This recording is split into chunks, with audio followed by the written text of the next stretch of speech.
بسم اللہ الرحمن الرحیم۔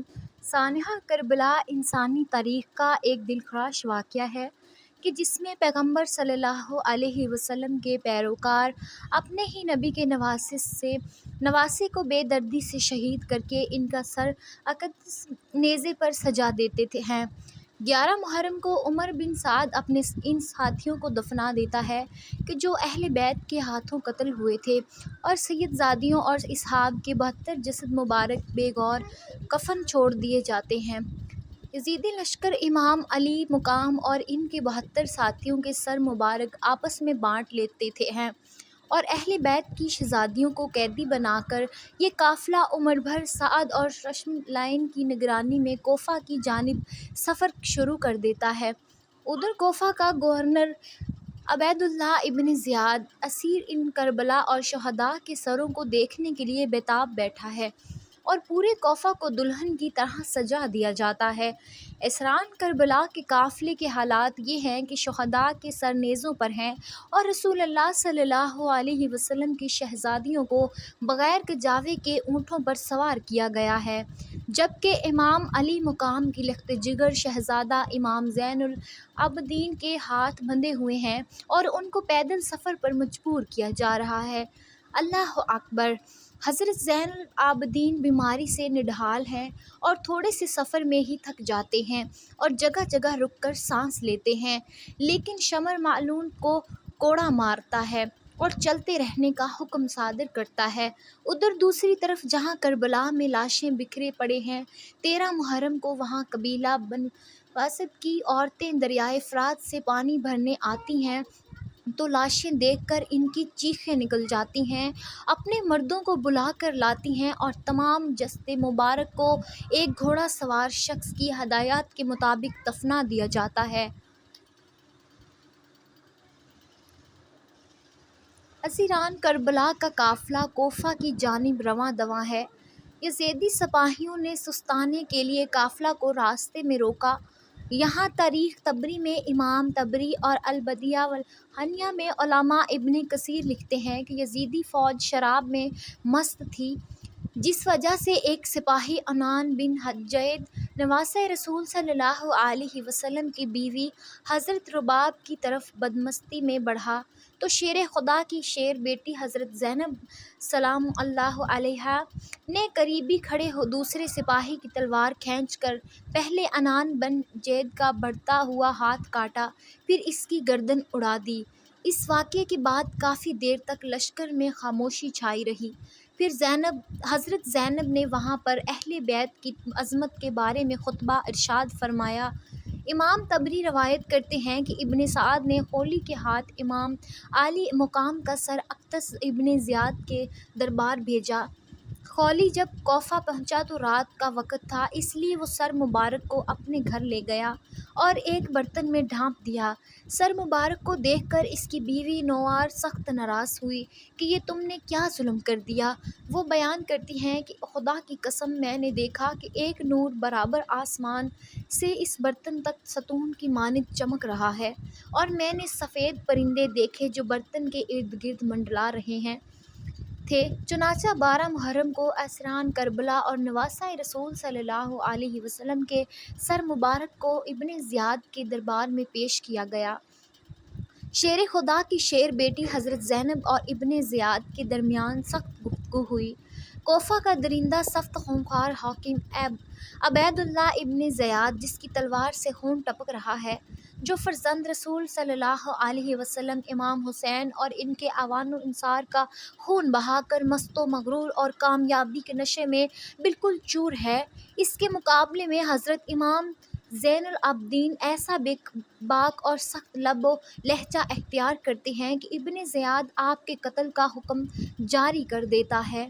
چنانچہ اگر حضرت زینب رضی اللہ تعالی عنہ ڈھال کے مانند آپ کے سامنے آ کر یہ نہ کہتی کہ میں اپنے جیتے جی ایسا ہرگز نہ ہونے دوں گی، اور ایک عورت کے قتل کا مسئلہ درپیش نہ آتا، نیز یہ قیدی کے طور پر دربار شام میں حاضر کرنا مقصود نہ ہوتا، تو عجب نہیں کہ ابن زیاد امام زین العابدین کے پاک خون سے بھی اپنے ہاتھ رنگین کر لیتا۔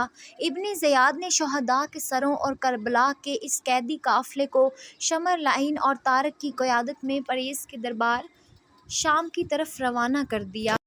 جب قافلہ کوفہ سے شام کی طرف روانہ ہوا تو اہل بیت سے ایسے ہی سلوک کیا گیا جس طرح جنگ میں جیتے ہوئے قیدیوں سے کیا جاتا ہے۔ اللہ اکبر! اندازہ کیجئے دوستو، کیسے بدبخت ہوں گے ان شہروں کے لوگ جہاں سے قافلہ گزرا لیکن وہ صرف خاموش تماشائی بنے رہے۔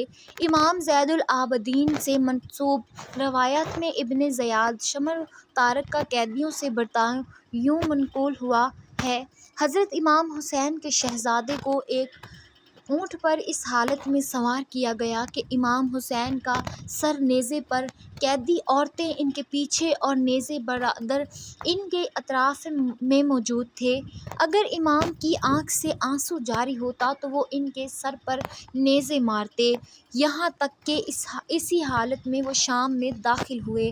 شام کے شہر حلب میں مقام مشہد النقطہ گرجا گھر کے قریب یہ قافلہ رکا، تو جب راہب نے دیکھا کہ قافلے کے ساتھ ایک شہید کا سر موجود ہے جس میں سے تازہ خون بہہ رہا ہے، تو اس نے قافلے سے پوچھا کہ آپ کون لوگ ہیں اور یہ سر مبارک کس کا ہے؟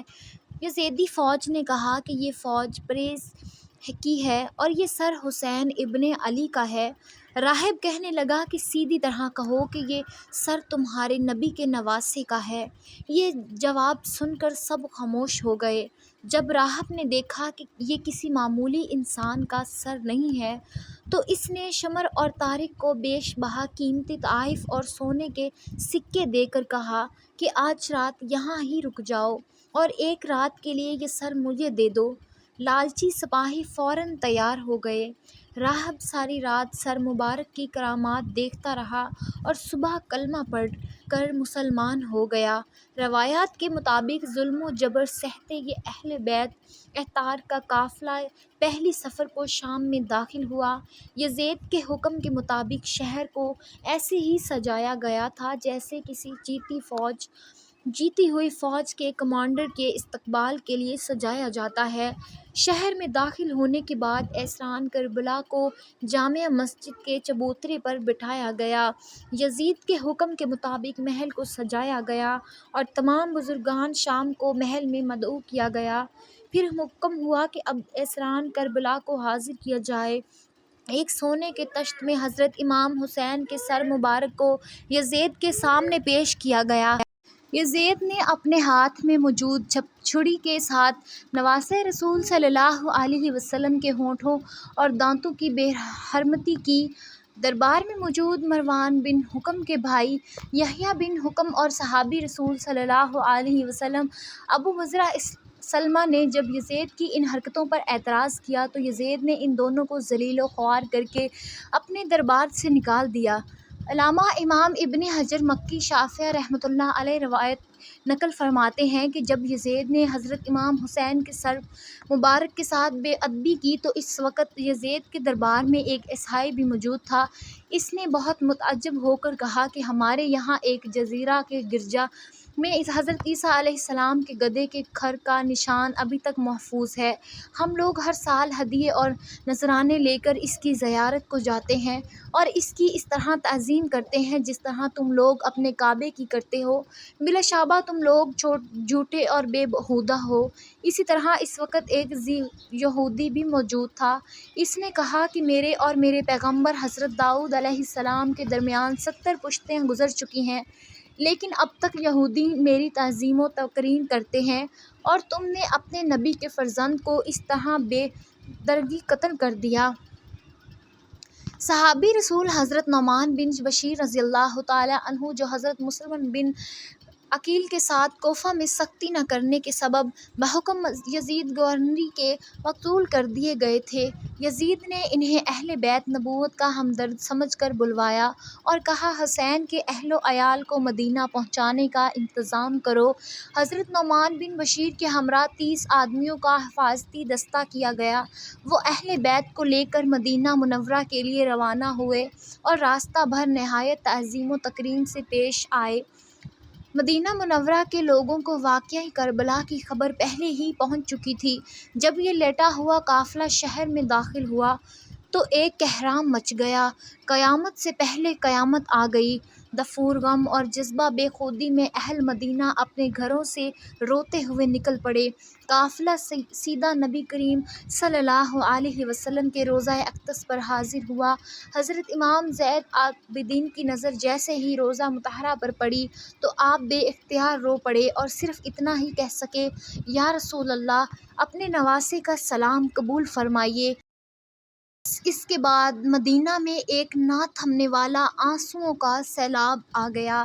اللہ پاک سے دعا ہے کہ اللہ تعالی ہم سب کے لیے آسانی فرمائے، دین کی راہ پر چلنے کی توفیق عطا فرمائے، آمین ثم آمین۔